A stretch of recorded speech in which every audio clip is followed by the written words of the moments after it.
This is Fred Poker. He's going to talk about Kendall Motor Oil, especially about when they were involved very much in the racing, car racing. Got everything you need? Well, I'm getting there. And he's doing this, and his father was the photographer for Kendall Motor Oil, so he's got a lot of slides. And I think you're going to find it very interesting, because here was a local company that was very involved in a sport that was worldwide, and they were a big player. There they are. Well,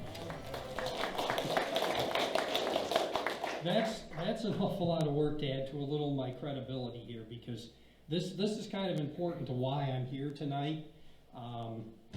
But to begin with, I want to have a little disclaimer.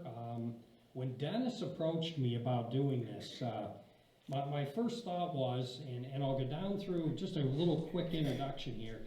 I'm not an oil person by profession. If I look back at my career, I am a graduate of Bradford High, both from the vocational program and from just the general program there back in 1975. I immediately after high school went to UPB, and I did, I guess, some connection with oil industry. Got the Associate of Science in Petroleum Technology, but at that time I was working for Control Chief Corporation, an electronics firm, and I was in their engineering department for 11 years. And during that time, after I graduated, I did try the oil industry a little bit, but as many of you know, the 70s and early 80s were not a good time for the oil industry. So by luck or by chance, I ended up at Zippo, and I was in their engineering department for about 15 years. And they helped me move on to a Bachelor of Science in Business Administration from UPB. So now my career is kind of engineering focused, and I have the opportunity at mid-career to go teach at the high school in the Career and Tech program, the Computer Design Drafting Technology program, and I was there for 20 years. Actually a year in shop at Fretz, and then 19 years at the high school. But that allowed me to go on to Penn State and do a master's program in something called workforce development. So I'm kind of saying that to say in the beginning that when Dennis asked me about this, I just didn't quite know where we were going with this. But, and as most of you know, I'm a bit of a community service junkie. I've spent some time on city council and school board, and currently very involved in Kiwanis, have been for a while, and other organizations. But that's kind of led me to being a bit of a history junkie also, not just necessarily the oil industry, but the community in general. So, where's my connection? Well, my family was very connected to the Bradford Refinery really for more than 50 years. Both my mother and father worked at the refinery. My father for over 50 years, my mother for about 6 or 7, until they were married. And I had a grandfather who worked at Kendall, and he will come up later on in a very strange twist of our family, which I really only learned about maybe 20 years ago in detail. So my parents met at Kendall. They knew each other in high school, but after my father returned for World War II and had worked there for a couple of years, they kind of rediscovered each other and started a family, and so that's my basic connection with Kendall. But sitting one night having dinner with Dennis Pat Stromberg at the Bradford Club, talk turned to some local history. And I started telling some Kendall stories, and Dennis decided that I would be just the right person to talk about Kendall. Well, one of the stories, and literally I found this the middle of last week. I had not seen it since a showing of it when I was probably 9 or 10 years old. But this was the story that I told, and I'm going to start it, and I don't think there's any sound, but then I'll explain to you how the story goes with this.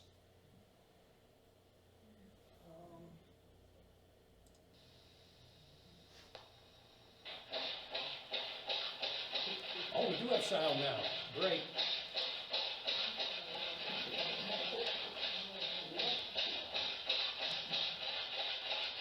Anybody recognize that noise? It's the old sputter of a Cyrus Erie.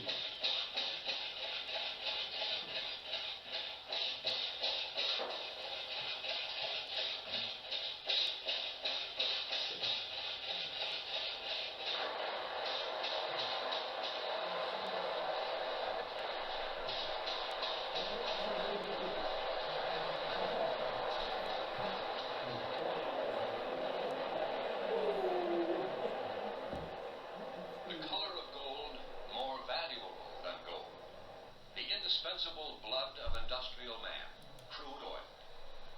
This is incomparable Pennsylvania crude, thundering from the famous Bradford Allegheny fields, the finest and most costly crude oil in the world, a unique product of nature's golden touch. Okay, that goes on and gives quite a history of Kendall, but I was probably 8, 10 years old, maybe, and one of the things that I had the opportunity to do was tag along with my father a lot. He was the corporate photographer for Kendall, and I'll describe his job a little more when I get to some pictures here a little later on, but I got to tag along, and the way the story goes is one of the first things I remember in tagging along was going to the shoot when they did this.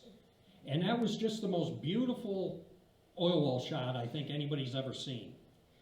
But camera crews, he was there to photograph it, only still photography. You saw they had a plane flying over. Well, the first day they shot it, it went just slightly higher than the well house and went straight out in all directions. And it made a terrible mess. Well, about 2 days later, they decided they would try it again, and this is what happened 2 days later. A much better shoot, but that was entirely. It had absolutely nothing to do with the well being shot. It was entirely staged, and that shot that came up out of the ground was very well planned with lots of water and rock and charge down there that had nothing to do with shooting a well, but making it look very pretty. So that's why I'm here, because I told that story and Dennis thought that was a great story, and so basically we're going to go through a history of the Kendall Refining Company, and when we get to my father's time, which is after World War II, about 1947, we're going to switch a little bit away from kind of the history text to some stories and some pictures from his files and from some other information that I've been able to gather over the last couple of months.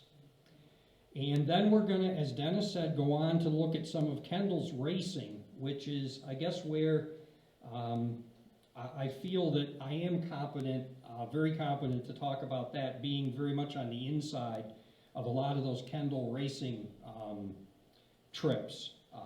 So we need to get the PowerPoint. Okay. Anybody ever had one of these on their car? Sure. Anybody have ones hanging in their garage still?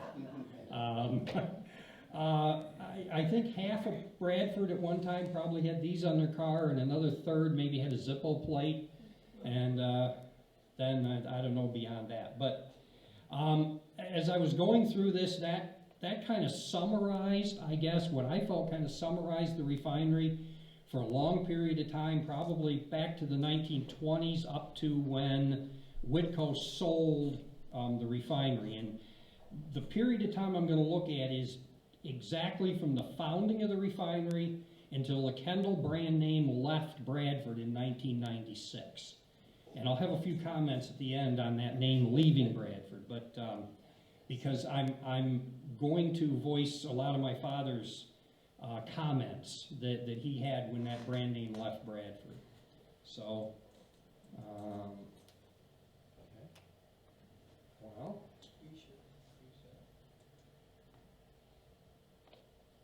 Why are we not?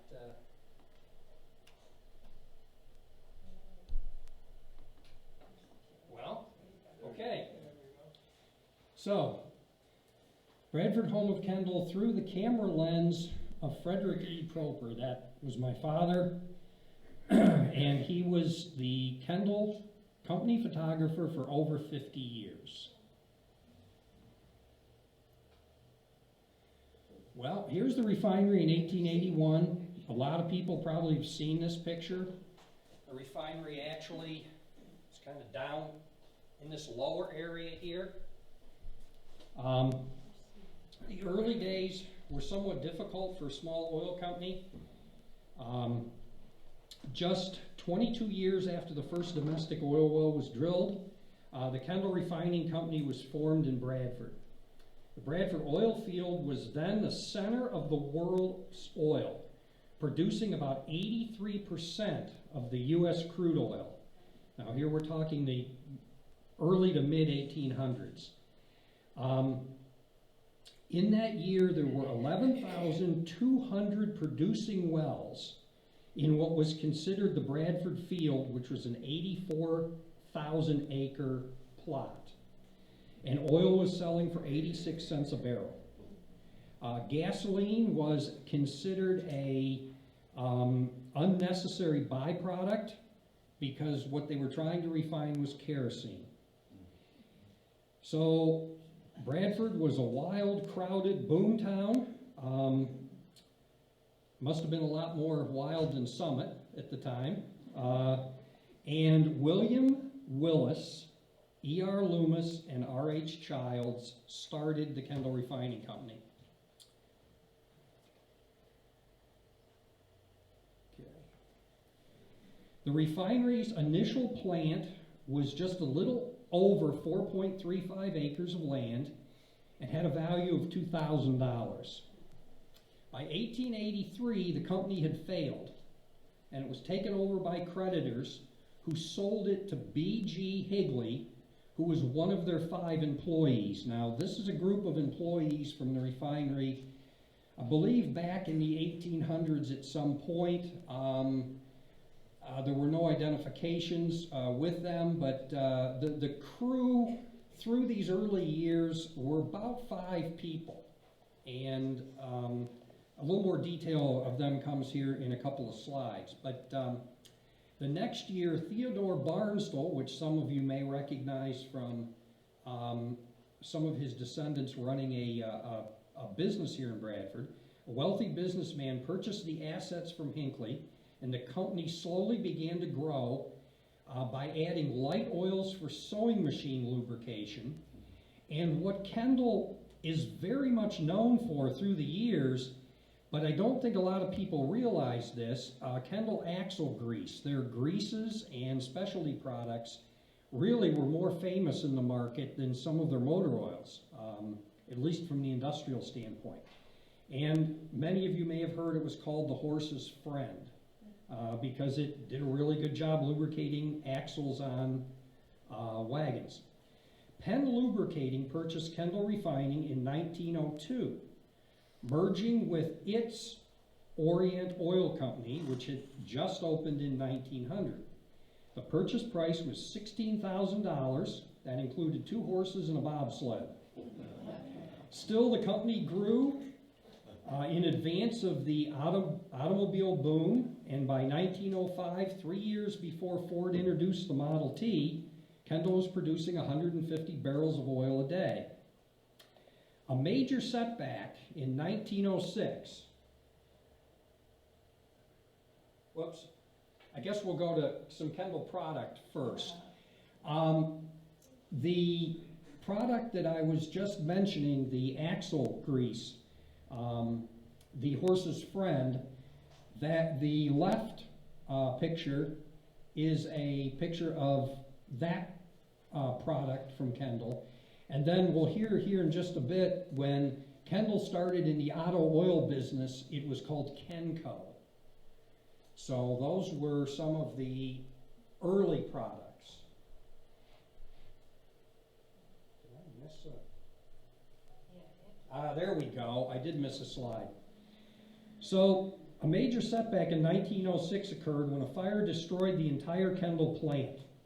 Rebuilding the refinery was the first major task of Kendall's new Secretary-Treasurer and General Manager Otto Cook, who was to guide the company for the next 42 years. Mr. Cook will come up many times until he turns the company over to J.B. Fisher at the end of his time there in the presentation. But I don't know why that went back. Okay, now this fire picture, one of the pieces of material that I got this from said that this was the Kendall fire of 1906. But I believe in the book that we're going to talk about here in a few minutes, it says that it's actually a tank fire that was behind. And I tend to believe that because one of the things they talked about is after the refinery burnt down, it was mostly wood buildings. Most of the new buildings they built were brick, and that middle building there that says Kendall on it, if you look real close, is a brick building. So I'm gathering that this was that major tank fire of 1909, not the refinery fire.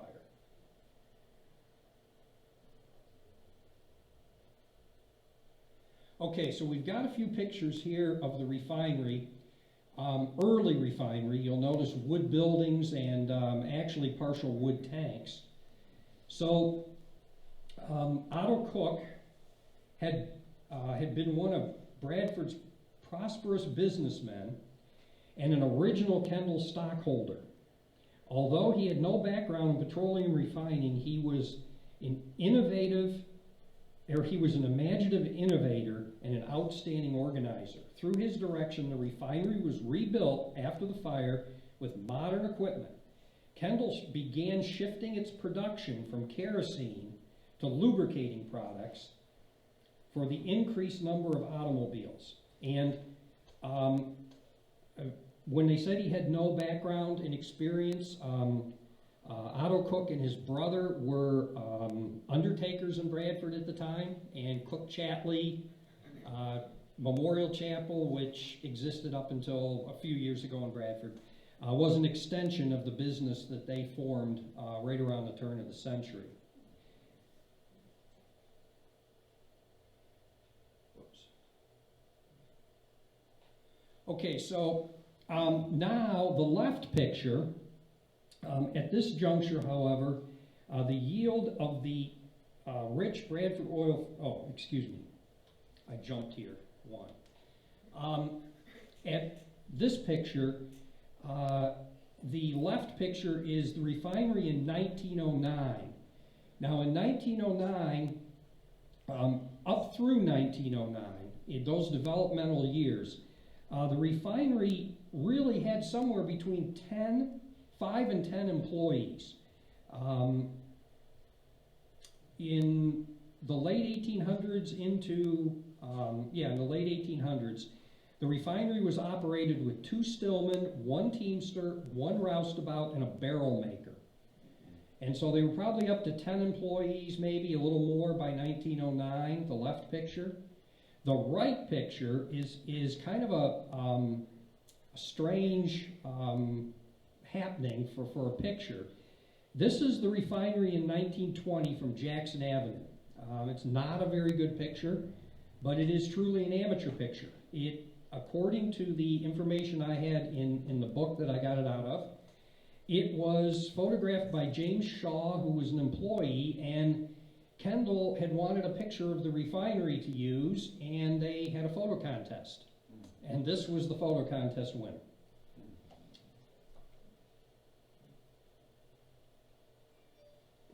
Okay, so the oil field at this juncture was yielding some high-rich, or some oil-rich, paraffin-based oil. But the gas pressure, the natural gas pressure that was required to get it out of the ground was beginning to decrease. So through innovation, Kendall started to use pressurized water in what was called a 5-spot system, and that could take 2 hours to explain itself probably. They used a water injection system to help force the oil out, to provide the pressure behind it to force it out. And that again caused the production to raise. And in 1913, all of the companies associated with Kendall assumed the name the Kendall Refining Company. Under the direction of Otto Cook, Kendall made great strides to become self-sufficient in all aspects of the oil business. A pipeline network was constructed to bring oil directly from the wells to the refinery.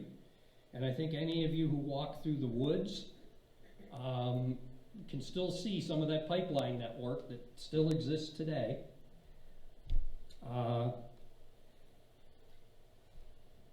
Large storage facilities were built at the plant to ensure consistent production, and Kendall bought oil leases and drilled new wells.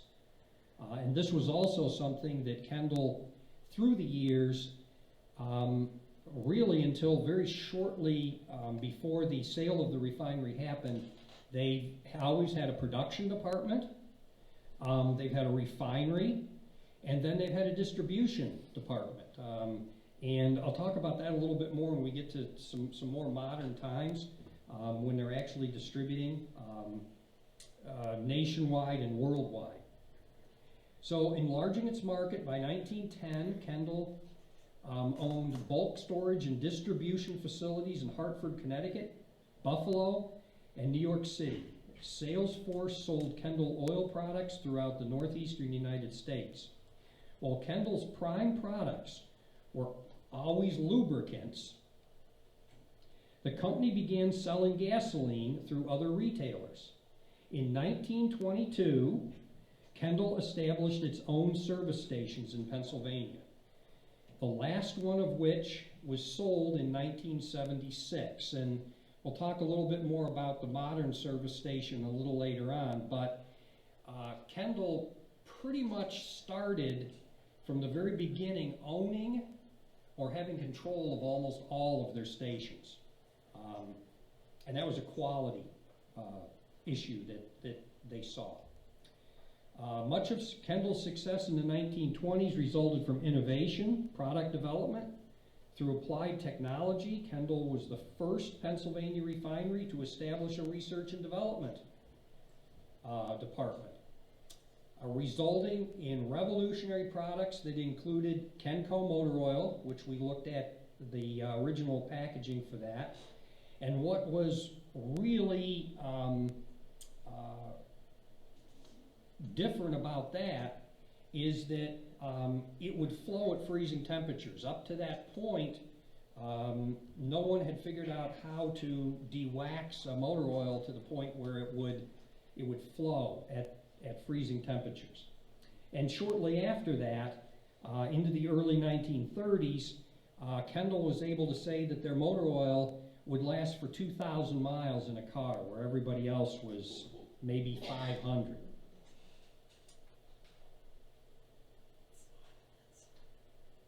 Okay, so we're up to the Kendall 2,000 mile oil.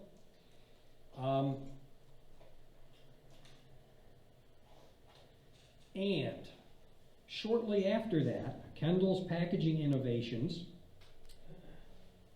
introduced a Kendall Refinery sealed 1-quart can that led to the end of consumer abuses that unlabeled bulk containers encouraged. This is the first time any type of petroleum product had been packaged in a sealed container. And in 1942, they won the Packaging Hall of Fame award for that particular development.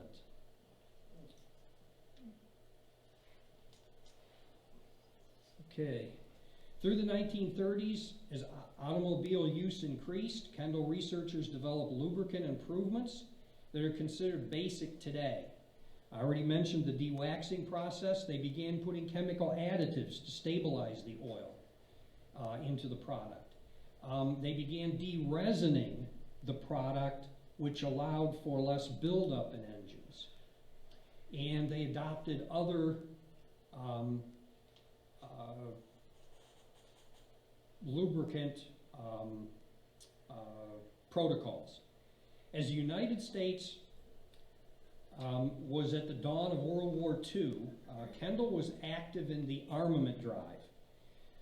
Upon request of the War Department, Kendall developed an all-season gear lube. Once again, you're going to see a little focus here and there on gear lubes and specialty products, not just motor oil, because that was one thing that Kendall was very leading in the industry on. So it also developed special lubricants for air-cooled tank engines and special oils and greases for submarine use. And I know that in tagging along with my father, that brick building that was down in Foster Brook, for a while during the 60s and 70s, there was a special small refining unit in there where they were refining helicopter oil for rotor tip seals on helicopters. Directly for the government, and I know they did a lot of testing with Bell and Buffalo. We're getting to the kind of the end of the, what I would call the early history. In 1966, Kendall was purchased by Witco Chemical Corporation, which was headquartered in New York City.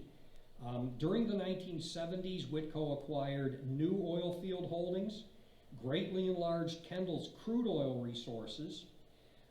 They actually purchased some of the distribution network from private hands, the largest being the Arrow Oil Company in Indianapolis, which before that had been the largest wholesaler of Kendall products. They also brought the Amalie product line to Bradford. It never really, you never saw, I don't think, I guess as the son of an employee, I saw Amalie from time to time, but there wasn't a lot of Amalie floating around the area unless you were an employee. But it was entirely made here, and I have a couple of slides when we get to racing that Amalie did. But, so, we're now to coming out of World War II. People are coming back from the war, and World War II ends. Kendall hires a Navy photographer returning home to Bradford. So we got a couple of pictures here, a couple of old pictures. The one on the right is my father holding his aerial camera when he was in training for the invasion of Japan, which never happened. He was, as he put it, a couple of straw draws away from being shipped out to be one of the photo crews on the A-bomb flights. But he didn't draw the right straw, so they did a lot of training. The picture on the left, his other passion was flying. When he was in the Navy, he ended up getting Coast Guard flight wings. He never quite explained why that happened, but his flight wings were Coast Guard and he was an enlisted Navy officer. But anyway, this was his flight crew at Bradford Airport in the mid-1950s. A bunch of guys owned a bunch of planes and they traded them off and flew them all over the place. So I guess I say I'm a car guy, he was a plane guy at that point. But anyway, in 1942, he graduated from high school. And I look at some of these things and I'm thinking, well, you know, the war was coming up. He enrolled in Drexel in Philadelphia and he was going to go for electrical engineering. but photography was his hobby in high school. He begins working at Kendall in June of 1942, expected in September to go off to Philadelphia to begin college, but he knew that if he didn't do something, he was going to be drafted within 6 or 8 months. So he enlists in the Navy. In early 1943, he goes in the Navy. And initially, the Navy decides he's going to become a medic and a pharmacist. But for some reason, somebody back here in Bradford, some of those people, I guess, that were making that tank oil, pulled some strings because he had expressed an interest in becoming a photographer. So he's trained to be a photographer. He spends most of his time during the war in the South Pacific in a repair and reclamation unit. But as I had said, he was training in that picture for a invasion of Japan. So he returns to Bradford in 1946 and immediately goes back to Kendall as an employee. His actual start date was sometime in 1947, and he retired in 1992. But the war service, because he had worked for Kendall for that short period of time before he went in the Navy, the war service, his almost 6 years, 4+ years, counted as company service time. And he actually worked on a contract basis for Kendall until 1997, when the refinery was sold to ARG, and even did a few projects for ARG into the early 2000s. Mostly history-type projects and reconstructing some stuff from back in the older days. So he remained in the Naval Reserve until 1960. He used the GI Bill to go to Kent State and get a degree in photojournalism. And he quickly becomes Kendall's photographer because of his experience. And by 1950, he's considered the corporate photographer. But he actually had 3 jobs there. And it was very much a triangular type career. As Kendall photographer, you're going to see a lot of pictures here that were just people pictures and things that were going on in the refinery and those kind of things. He also, his original department was called the Moldograph department. When he retired, he was actually part of sales engineering. But the Moldograph department did most of Kendall's advertising printing. And he was instrumental in bringing offset printing to Kendall in the 50s when it was in its very infancy. I don't think our local newspaper went to offset printing until maybe the 70s sometime. So he was very instrumental in doing that, and all through his career, he provided the photo services required for that. Plus, he did the data and records for the photography at the Autolab. And we'll talk a little bit more about that Autolab when I get to that slide.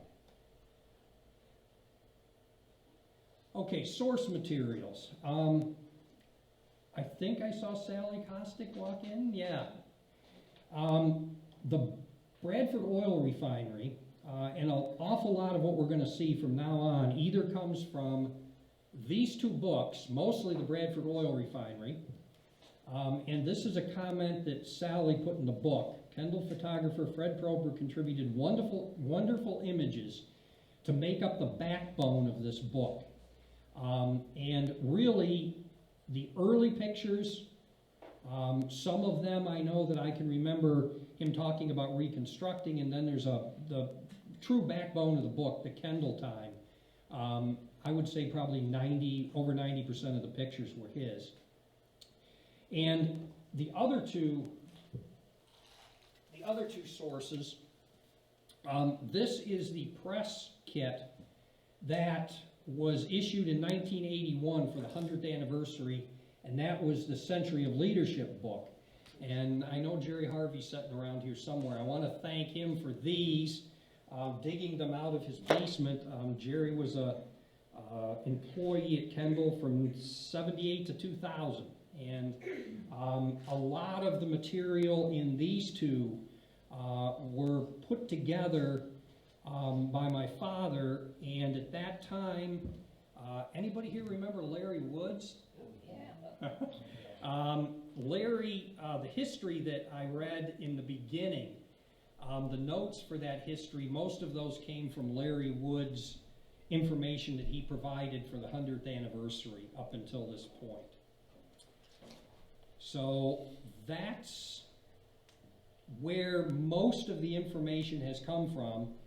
Some of it came from the internet, and I'll talk a little bit more about the racing information when we get there.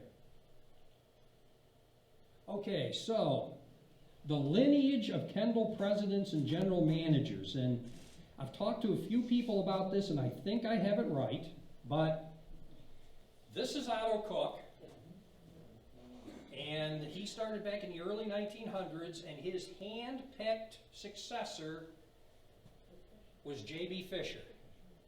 And this is a picture from the 100th anniversary, and so it was J.B. Fisher, and then Fisher's hand-picked successor was Hal Osborne, and then we go to, I think it was Hank Pruch, and then Ray Saunders.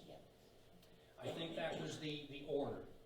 Now, as soon as Witco took over, they were no longer presidents, they were general managers. And then Greg Booth was the last before it was sold. And when you get into the history of Kendall in those last few years, I'm saying the 80s through the 90s, it's very difficult to find much because Kendall was, the new Kendall, and I'll make a comment on that in a minute, seems to want to have nothing to do with that. And I had a very personal experience.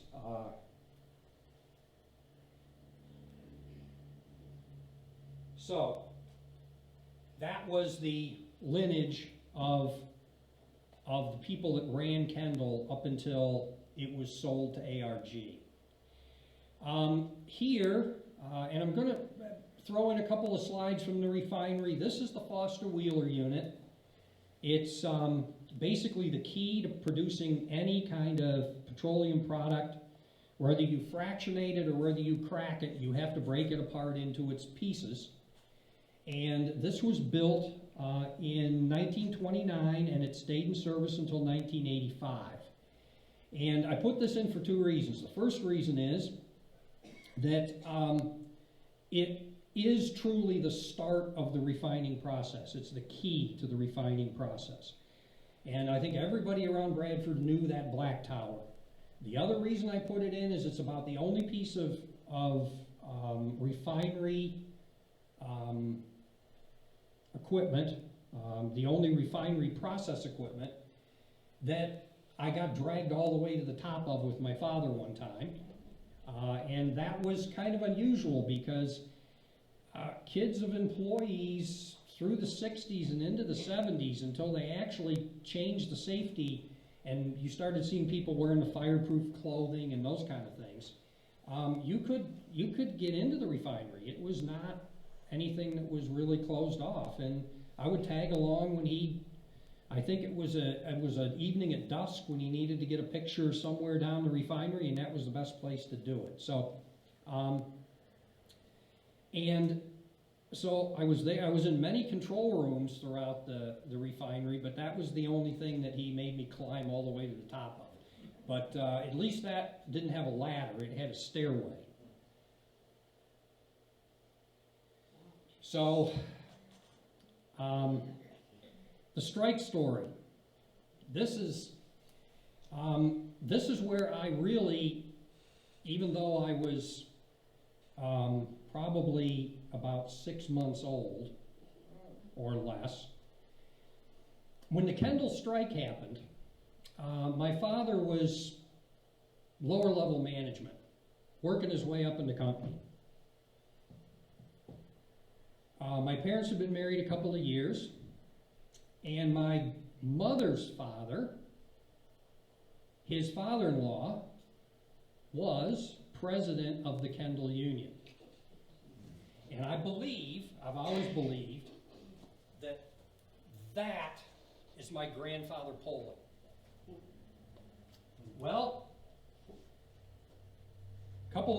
maybe a week after the strike started, my father is crossing his father-in-law's picket line because nobody worked in the office, everybody was in the refinery. He had a job in the barrel house. He was filling barrels with bulk oil.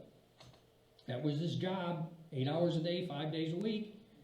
He wasn't doing anything else. Well, the story goes that the union figured that they were going to get a lot of help from their national. And of course, the Texas oil field was booming at the time, and the Bradford oil field was at best just stable. And so they didn't see a whole lot of future up here, so they kind of ignored Kendall. Well, after a while, everybody just kind of gave up, and the strike ended. And of course, back in the 50s, once the strike ended, everyone who was a union official was without a job. And my grandfather spent some time in Saudi Arabia running some refineries, some time in Puerto Rico running some refineries. I mean, he had a wonderful career after that, but certainly not anywhere near here. And that was one of those things that I really didn't know a whole lot about until actually my aunt passed away, and we found some information on this, and we ended up donating it to the Landmark Society. So no one really ever talked about it, and there didn't seem to be any animosity or bitterness in the family about it. But that was, if you have to look at a connection, and I was much too small probably to remember it, but if you had to look at a connection, that was one. Okay, tour group. This is a group of local teachers, and I think it's dated 1952. And this guy over here is a very young executive in 52 at Kendall by the name of Jack Eastman. We'll see him when we get to racing. He was my nemesis at 12 years old because I was trying to do things I wasn't supposed to. But anyway, the reason I put this in here is not so much that a group of teachers toured in 1952, but Kendall actually had tours of the refinery 2 days a week up until sometime in the early 60s. And I can remember the sign at the little office where they had people come in to sign up for the refinery tours. And it talked about what you could and couldn't wear in the refinery and pictures. And the big thing is, and I looked at this picture and I'm going, a lot of those women have high heels on.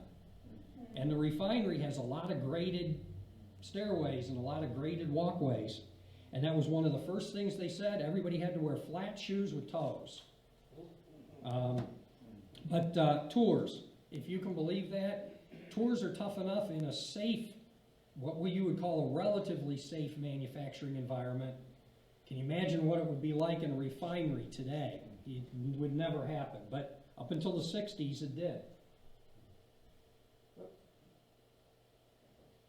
Okay, the Kendall Quarter Century Club, which I believe, I'm not sure whether ARG is still doing this or not. They did it for a while after they took over. Are they still doing it?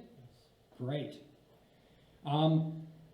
Picture on the right is 1951. This was one of the early ones at the Penn Hills Club. And the one on the left, they did an initiation ceremony every single year. And it just seemed to get goofier every year. And this is the 1958 ceremony. I have no idea what they're trying to do here. But I can remember on Saturday mornings going out with my father on Quarter Century Club Day, because every year had a special board for the class that was inducted that year with a picture. And of course, my father being a photographer had to make sure those boards were correct. And I can remember them moving in all kinds of crazy stuff that they were going to use for these initiations. But this is the beginning where I want to start to stress that Kendall was very much a family. A lot of what I'm going to point out, my father always tried to make sure that everyone that was in one of his pictures, especially if it was like this one on the left, their face was clearly visible, they had a decent expression on their face, and that you could actually see who the person was and make sure you could tell who that person was. And I think Kendall, as a philosophy, had that. I know that if I happened to tag along with him somewhere and met someone, it could be 10 years later and I might run into him at Watkins Glen or some other event, and they were still with Kendall. The only people that seemed to come and go were when Witco took over. Witco would sometimes transfer people in and sometimes transfer people out. But it very much was a family. And I think a lot of these pictures show that.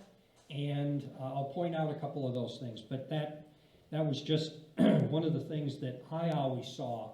And I believe ARG has continued that. I certainly haven't been as close to ARG as what I was with Kendall. So, Quarter Century Club. Okay, well, here we're to the Autoland. Kendall was really one of the first places that actually did direct product testing on engines or on entire cars. And this, some of you may remember, this sat right where 219 goes through on Mill Street now. And it was there for years, back into, let's see if I have a date here. 1940, the original building was built, and in 1970 it was tore down for the highway going through there, and a new, very modern facility was built, well, maybe not back is the right word, off to the side in the back of the office building. And of course, off to the right was the actual garage area where they did what they had to do to get the engines out of the cars or maintain the cars or test or whatever. And as I said, this was one of my father's, one of the 3 parts of his job. The left picture here is an actual indoor picture of the engine lab with an engine on the stand. And every time they would do a test, they would photograph, they would tear the engine down, they would photograph it before, they would tear the engine down again at 50,000 miles on the test rig, and they would photograph it again, and they would tear the engine down again at 100,000 miles, and then they would compare engine after engine after engine for wear and different products that they were putting into it. So if you looked at his records, there would be maybe 3 file cabinets with racing in them and maybe 5 file cabinets with general Kendall stuff, like the picture to the right. And then there would be just this whole room full of stuff with test results. But the one off to the right is the control room at the power plant. And the reason I put this in is it's people again. And while you can't see the operator's face, he is actually, you can see part of it, but he's actually doing his job. But these guys over here, you can clearly see them. And you know, I always thought when he was trying to talk to me about what he did, he goes, the best way you show people is to pose them. You know, a lot of people like to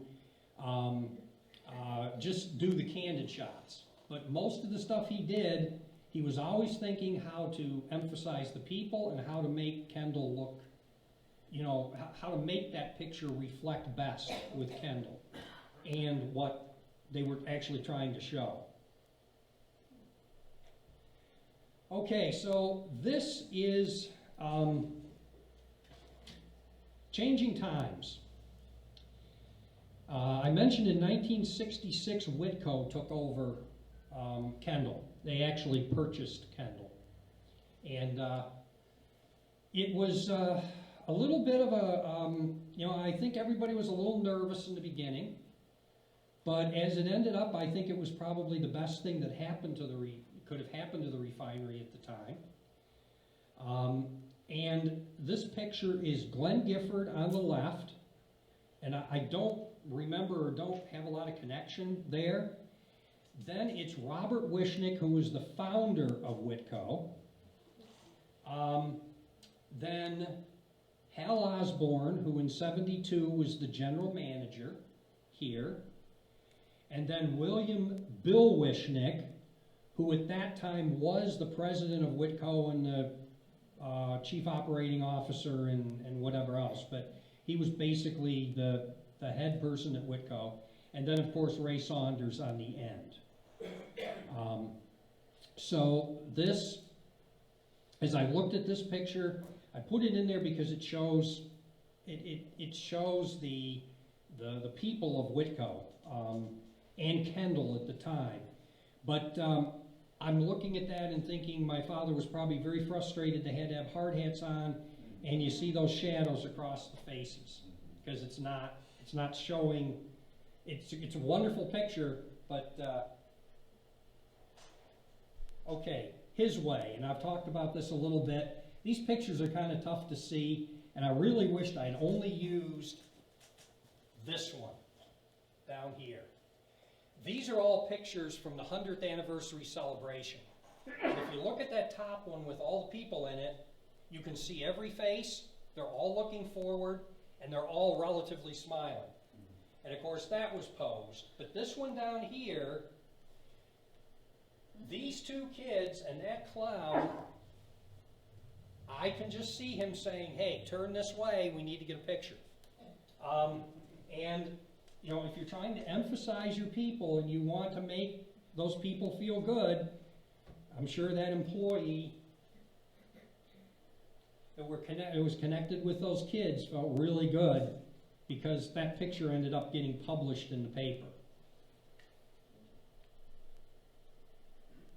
Okay, and this is the infamous Kendall Picnic, and I think ARG continued that for a while also, but in my early days, it was at Wildcat Park over outside of Kane. I think 90% of the employees went to it. There was a carnival for the kids, lunch was provided, entertainment was provided, unbelievably good door prizes. It was just a great event. This happened to be the one that they hosted for the 100th anniversary, and this was at the McKean County Fairgrounds, probably because Wildcat Park wasn't big enough. But that was the Kendall Picnic had been a tradition way back to Otto Cook's days. So, and like I said, I believe ARG continued it for a while. I don't know if they still do. Still have a picnic during this? Oh, great. And that's one thing that I have a little comment about ARG, that ARG has continued a lot of these traditions. Okay, sales conference. Because my father eventually ended up in sales engineering, sales conference was always a big thing when they actually had, from the 60s on, when they actually had a huge distributor network from all over the world. And if you notice this picture, once again, you can see everybody's face. I don't know how long it took to get it that way, but you can see everybody's face. And every one of those distributors was probably identified in the booklet that went in. Safety. I'll begin and this is a picture of the barrel house back in the 50s sometime. And the reason I put it in there is that safety sign. There's one on the barrel house, there was one further down, closer to the watch block coming in on Kendall Avenue. And I was probably only elementary age. And there was a huge sign just as you turned into the Kendall Avenue Refinery entrance. And it said, number of lost days, number of lost work days. And it was well over It was well over 300. And maybe a couple of weeks later, we drive in there, and I look up at the sign, and I said, it's only 3. So my father gets in the car, and I said, why did that go from 300 to 3? And my father said, because somebody got hurt, and we had to have a meeting about it, and everyone from the president's secretary to the roustabouts in the refinery heard about why that one person got hurt. It wasn't about any single department, it was about the whole refinery and everybody there making sure that was safe. So, over on the right is Paul Timbrook. I had the privilege of serving on the school board with Paul when he was here. That's a safety awards dinner, and Kendall had, I think they were having a dinner every month. They had a sports awards dinner for the bowling teams and the skeet and trap teams and the golf teams, and they had safety awards dinners, and they had the quarter century club dinner, and they were always doing something like that for the employees. And the picture on the left over here was a disaster drill, and the person to the far left is Jerry Harvey when he worked there. I didn't record the names of the other people, but those disaster drills were all-day events. They involved the majority of the refinery and also involved the community. The fire department and everybody else was also involved. So, moving on here, modern service stations. 1960s, all stations, this is a 1960 station here. All stations were owned by Kendall, and then they were leased to the operators. And this goes back to Otto Cook and his philosophy that he wanted motorists to know it was a safe place to trade. He felt if Kendall had control of their network of service stations, they would be of a higher quality. And I think they were. I can say that my father traveled to most of them, if not all of them, to document them. A little story about getting gas as a kid, and this was around this time. I couldn't, as a younger child, there were two Kendall gas stations on Jackson Avenue, refinery stations. The one at the head of Mill Street and the one where the Mini Mart is now. And the one at the head of Mill Street was the one where we went at first, and the one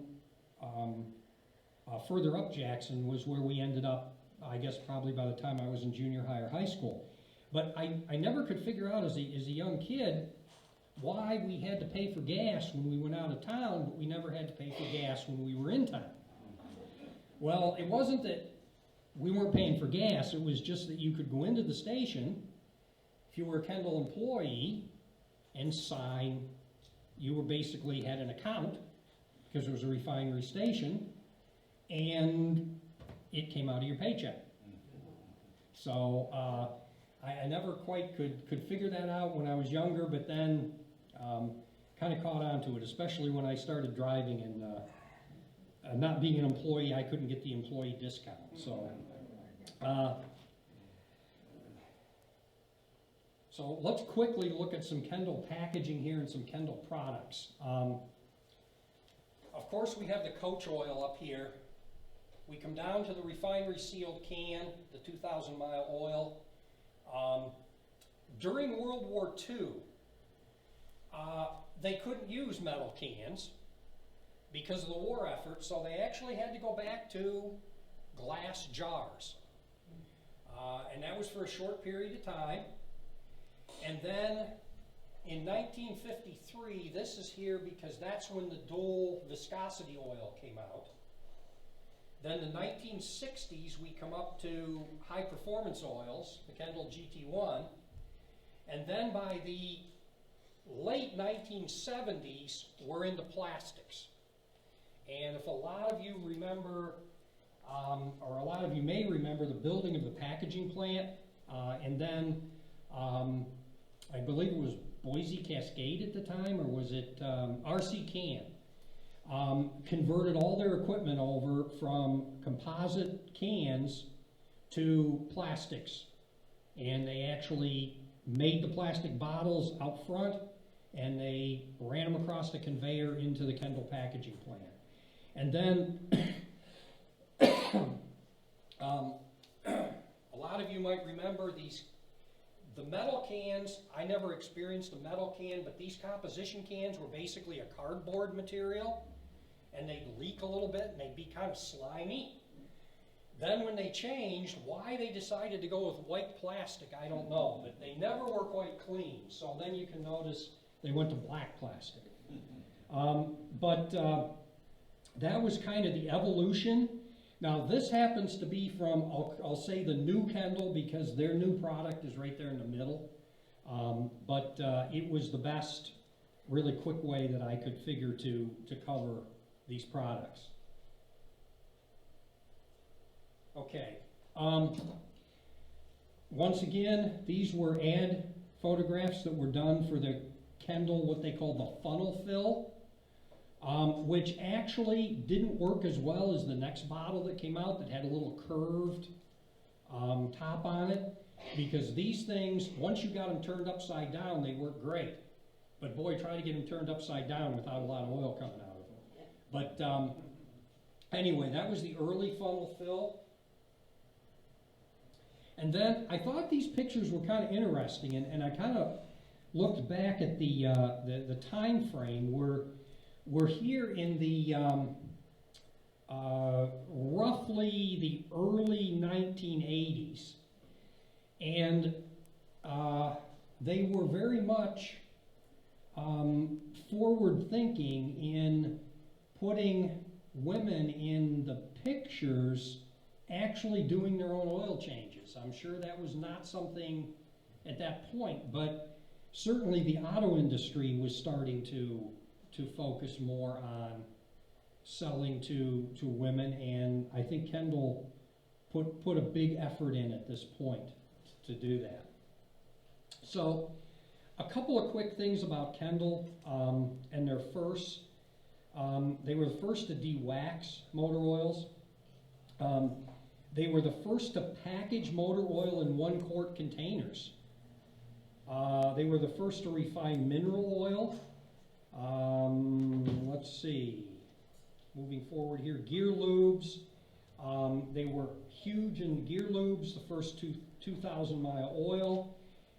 They were the first to really perfect a usable multi-grade oil, 10W30, 10W40. Produce a motor oil specifically for diesel cars. And of course, they were one of the very first oil companies to go to plastic containers. So, and I tried to find a full-size picture of this. All I could find was a small one. In going through this, I think 2 or 3 people that I asked questions about said, have you ever seen any CML around recently? A lot of you may remember CML 260. It not only loosened bolts and was a good household lubricant, but many people claimed that it helped with their arthritis, which probably was not real healthy. But so now we're ending up the actual Kendall part of it here, and we're into the American Refining Group. Harvey Gollybach on the left and Harry Holleran, the owner of American Refining Group, on the left. And a personal story that really goes to the heart of what could have happened and what didn't happen.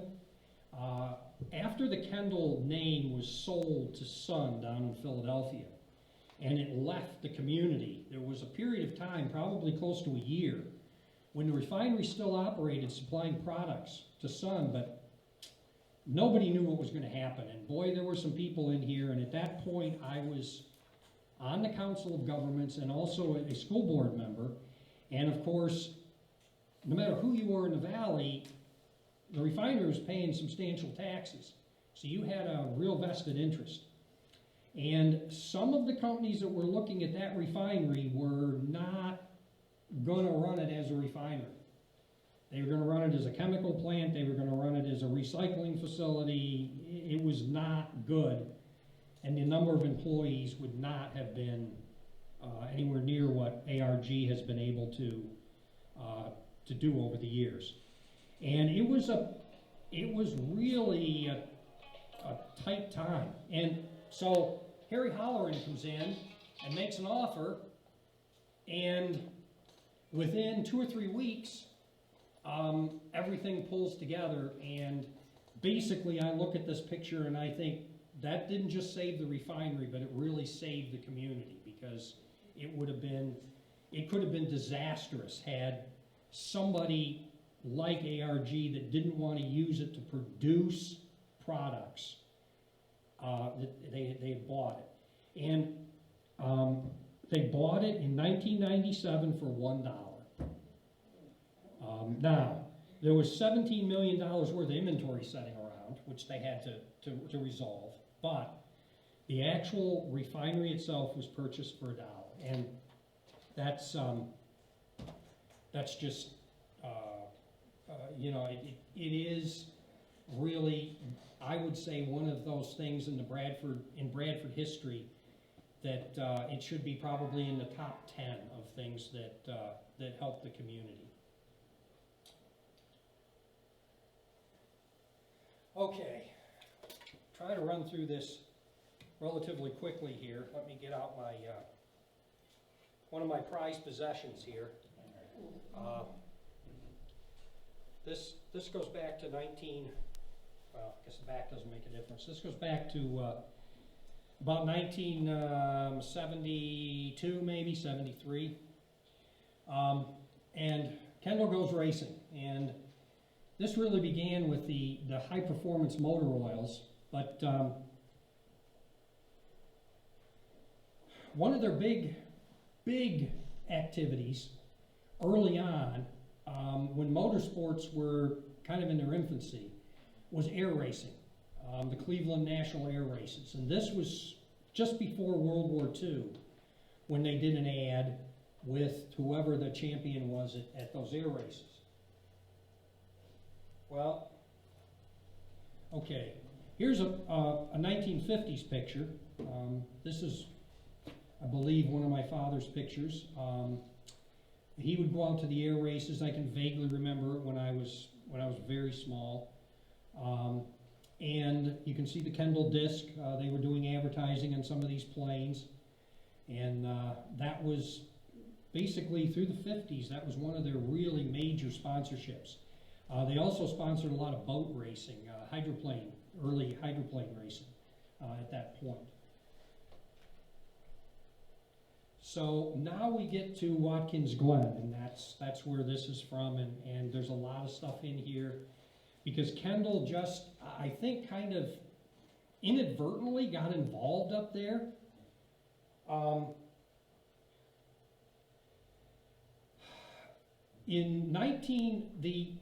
They raced through the streets, as many people might know, for about 4 years, 48 through 52, until a car got out of control and killed a couple of spectators.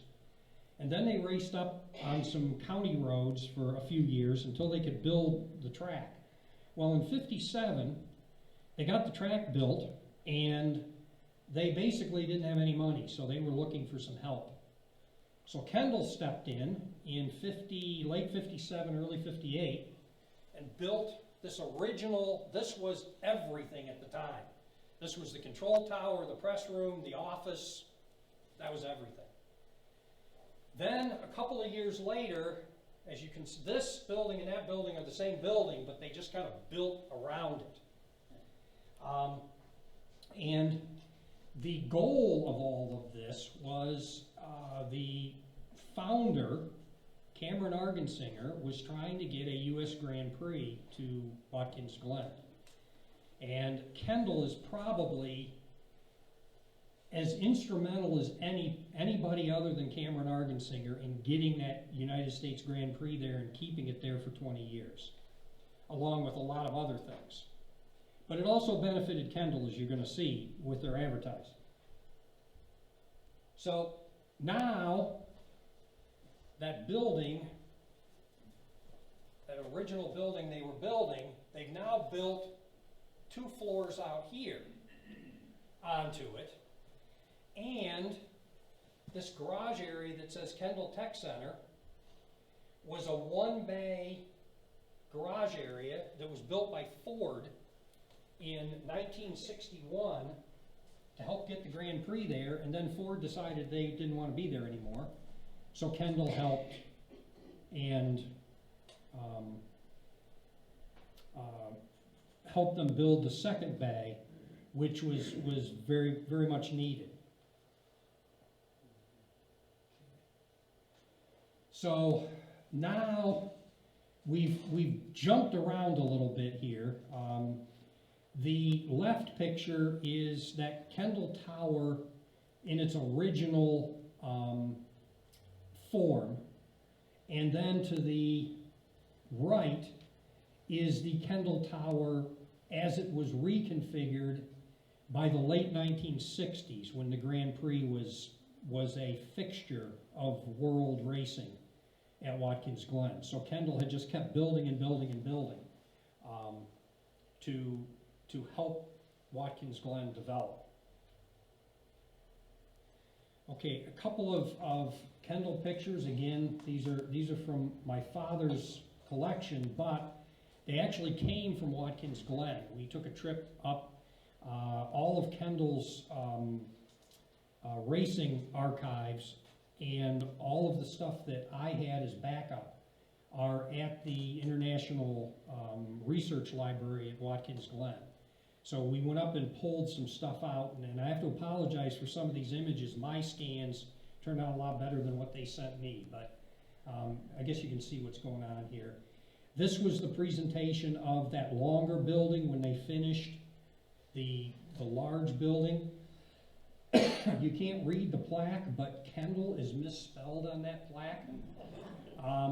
That plaque currently sets in the correct plaque sets in the museum part of the library. The misspelled plaque is with the track historian. So the misspelled plaque still does exist, but it was Hal Osborne. And one thing I discovered, and I really just discovered, J.B. Fisher hated racing. He never set foot on I don't think set foot at a racetrack. I know he never went to Watkins Glen. So it was Hal Osborne or whoever else happened to want to go. And then on the other side is Cameron Argensinger, who's the founder of Watkins Glen, with Don Place and Jack Eastman. And he's getting the keys to the improved, larger tech center. So we're now approaching the late 90s. The track has had the U.S. Grand Prix for almost 10 years, and the facilities they have, once again, are not meeting the world's needs. So just a couple of other things quickly here. That's an earlier Grand Prix. You can see the Kendall advertising. When Kendall was there, up through the early 2000s, when Sun was owning Kendall, their contract, they had more discs and signs, and they did a really good job of getting a lot of advertising. And then Jack Eastman over here receiving an award from the Race Communications Association. Kendall always worked with the Race Communications Association very closely. I think more because the RCA really helped with the entertaining of guests. When there wasn't stuff going on the track, the Communications Association would come and do tours, and they were always around. This guy on the left was Joe Serino. He was one of the very first people I met up there. Okay, start of the 1967 U.S. Grand Prix. Notice Kendall Tower in the background, the big Kendall banner over the start-finish line. There were numerous Kendall signs. But the other thing, notice in this picture, and doesn't have anything to do with Kendall, but notice how close the people are to the track. This is the actual start of the race. If you know anything about a Formula One race, they have a standing start. There's people literally standing at the curb, and those cars are taking off. Doesn't happen that way today, but that just...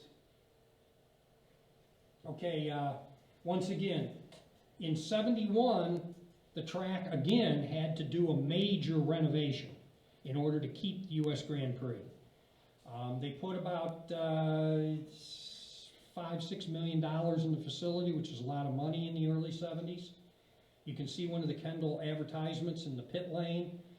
What Kendall did for them was build an entirely new garage area. Kendall actually hired the contractor to build it, and then turned over the entire facility to the track after it was built. So that was their contribution to that. The Bradford Journal over there, I had a high school job at the Bradford Journal, and they would always do an article. Kendall would sponsor it, and we'd do something that absolutely nothing to do with Kendall there. We would always, that was always my end of it, because we'd always focus on the famous drivers and the famous people from around the world. We wouldn't necessarily focus on Kendall for that. I don't know if any of you have heard of Hurley Haywood, famous sports car driver. You can see Kendall on the front nose of the, when he just started, he did Indy cars for a while, he did Can-Am for a while. There's Kendall on the front of that. I'll talk a little bit more about this Porsche group here in a minute when I get to some other pictures. Once again, the victory circle at Kendall. This happens to be a Formula One race over here on the left, and over there is Hurley Haywood winning a Trans Am race. But the reason I put these in here is that at that point, Victory Circle was the Kendall Victory Circle. It really wasn't real pretty, because they just put a lot of stickers on it, but those stickers went all over the world, because every one of those photographers that was taking a picture, there was a Kendall disc behind one of those people. Paul Newman and Ray Saunders. Kendall sponsored Paul Newman and as a sports car racer and a Trans Am racer for years. On the right is Hurley Haywood, Bob Sharp, who was a Nissan factory, and they sponsored his team. Bill Wishnick, and I'm not sure who the other person is. But to shorten up some stories here, but I do have to tell this story, and I hope it's past the statute of limitations, because this wasn't quite legal at the time. Paul Newman was coming to be a guest of Kendall. At that time, and I don't know if you know anything about Paul Newman, but he was a huge fan of Coors beer. Coors was not sold on the East Coast. So, more than a few cases of Coors beer were packed in Kendall motor oil containers, put on planes and shipped to Buffalo.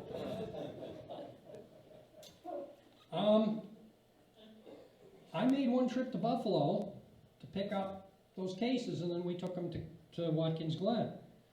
Now the other thing at that point, and certainly there was nothing illegal about a 19 or 20-year-old picking up beer in New York. But if you bring it back across the line in Pennsylvania, it can get a little bit... anyway, that whole weekend, the other vivid memory I have is of Ray Saunders getting the crew together. There was always a meeting on Friday night with everybody, and I was just that tag-along kid. And him opening up one of the two refrigerators and pulling out a can of Coors beer and pointing at this, and he said, "If anybody drinks any of these, you're fired." Paul Newman, I don't know whether his buddies that were with him drank any or not, but he was sponsored by Budweiser at the time too. He had a Budweiser koozie, and the quarter can went in there. So any pictures that you might see of him. Okay, so once again, a picture. This has been published many, many times. This happens to be one of mine, not one of my father's. You notice all the Kendall in the background, you know, all over the world. And then over here is Bill Wishnick and Peter Gregg, who was kind of the mentor for Hurley Haywood. And then, I don't know if any of you remember Tom Ordaway, but he's way back there in the back when Tom worked for Kendall. Anyway, real short story here. I'm sure everybody's eating at Toji's. Has anybody sat in that barrel furniture inside the door at Toji's? Okay? That couch that they're sitting on is that barrel furniture that's in Toji's. So I've come out of Toji's before and I've said, somebody's been sitting there and I've said, you know, you're sitting where Paul Newman sat once. And they look at me and it's like, my wife will hit me and say no. We're not going to do that story now. But anyway, that barrel furniture was the property of Kendall, and it eventually got back here and it got sold, and it is in Toji. So that was in the Victory Lounge at Kendall for the 70s. Okay, other Kendall sponsorship. They spent a lot of time up at Lime Rock Park. I was not privileged to go up there during the time that I was tagging along with my father. They spent many, many years sponsoring the 12 Hours at Sebring. In fact, that banner over the Sebring there, before it was Coke, it was Kendall, and you can see the Kendall in the poster. Then they were very short period of time when they were a major NASCAR sponsor. They were down to Pocono. We did get a chance to travel down there a couple of times. Brumos Porsche, that was Peter Gregg's company. Kendall was very loyal to them for years and years and years. And Kendall was on their car literally up until probably 6 or 7 years ago, well after Phillips took over Kendall. Because the largest Kendall oil distributor in Florida used to be Flamingo Oil, and it was owned by the same people that own Brumos Porsche. So probably one of the foremost Porsche dealers in the country. Okay, back locally, I don't know if any of you remember the Red Rock Hill Climb, but Kendall was instrumental in that for a few years. I think it ran for 3 years. I was proud to say I was a member of the Allegheny Valley Sports Car Club back then, and it was a neat event, but I don't think you could run it today. My personal experience as a Kendall racer, I think it was 3 races. I raced motocross. I was terrible. But I point this out because I do want to say that everything Kendall did was not perfect. This GT1 red can oil was not bad for a 2-cycle. I tried to find the previous original GT1 oil, which was in a blue can. If you put that in a high-performance motocross bike or any 2-stroke, it would foul the plug in all of about 30 seconds. It was horrible. And I did get some Kendall support. I had a couple Kendall decals, and the Autolab did some work on my bike, but like I said, I didn't last very long because I wasn't very good. So, but as I rode 2-strokes out through the woods after that, just for enjoyment, once they went to this red can, it wasn't a bad product. But I just threw that in there to say everything wasn't perfect. Motor oils were great, some of their 2-stroke stuff. My father never knew I wasn't running it. He always thought I was running it. And he never knew that we weren't running it in our boat on Chautauqua Lake either because the engine kept fouling.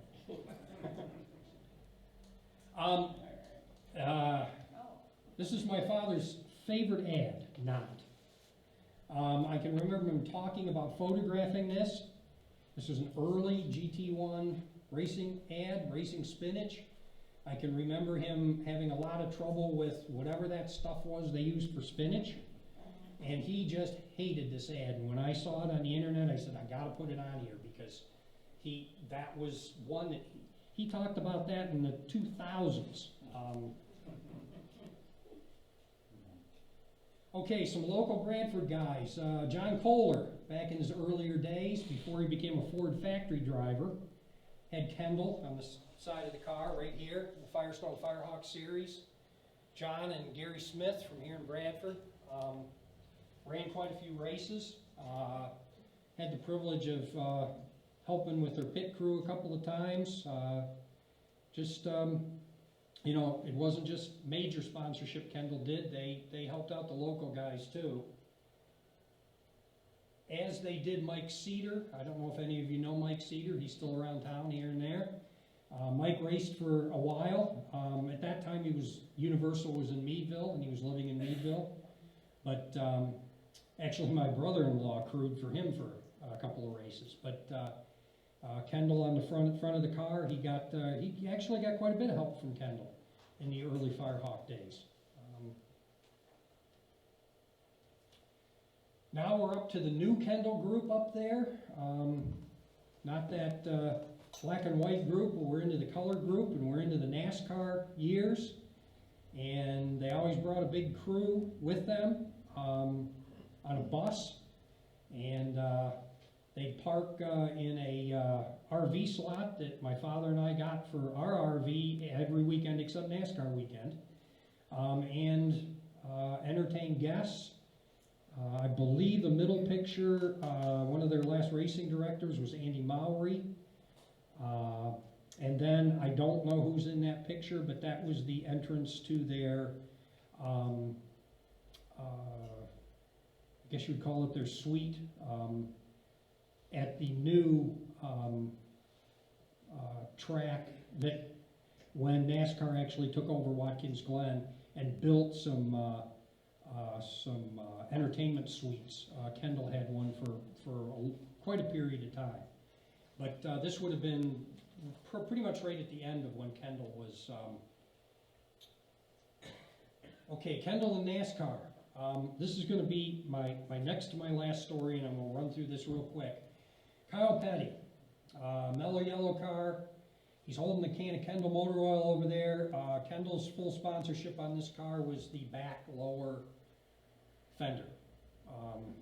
You can see that NASCAR is a little more expensive. So here's the Dirt Devil car running at the same time. We're talking 1996. Kenny Wallace.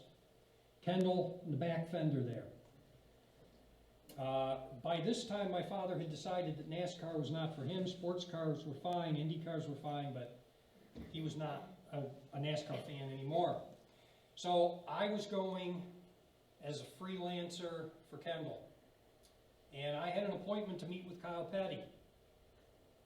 And after about 20 minutes of him not showing up for this photo shoot that we had scheduled, which was the reason why I was there and the reason why I had all the tickets and credentials I had, my wife she just said, I've had it with him. I don't like him anyway.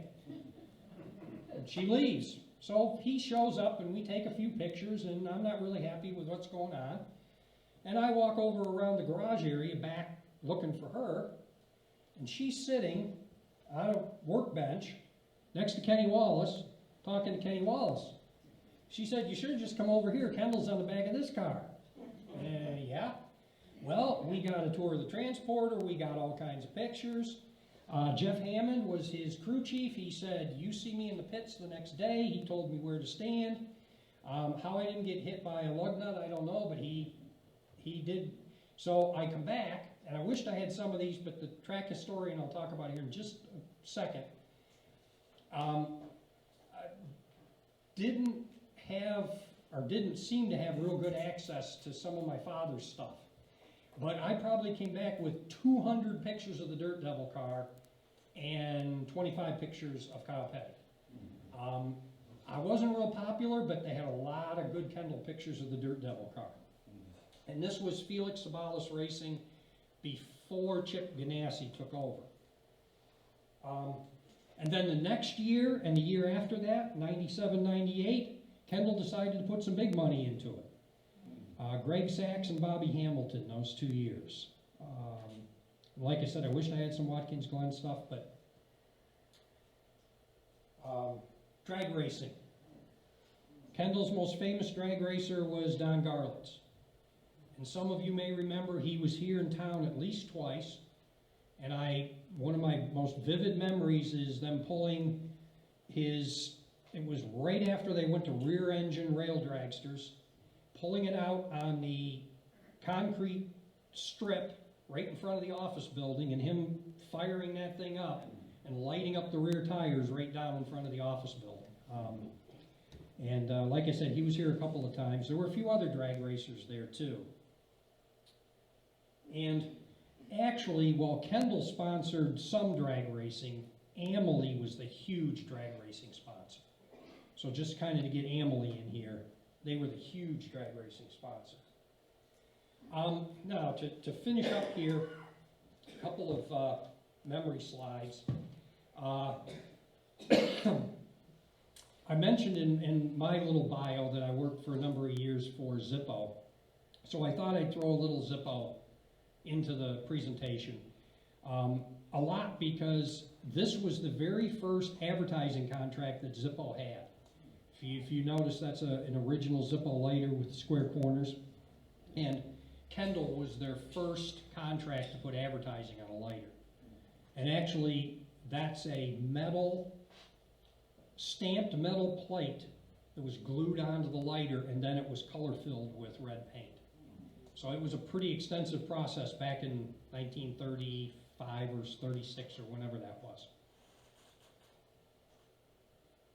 Okay, I'm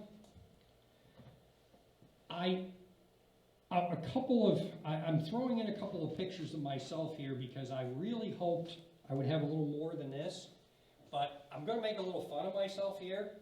And my wife immediately said this when I added these last night. She said, even if you had gotten that stuff from Watkins Glen that you had given them, our Kendall shirts and our Kendall jackets, do you really think it would have fit? So, I mean, that is Jackie Stewart, and this is Betty Hill, Graham Hill's wife. They were both at Watkins Glen for a vintage memorial event during the latter days of Kendall's major sponsorship up there. And of course, when we went to the track, we always had to wear the Kendall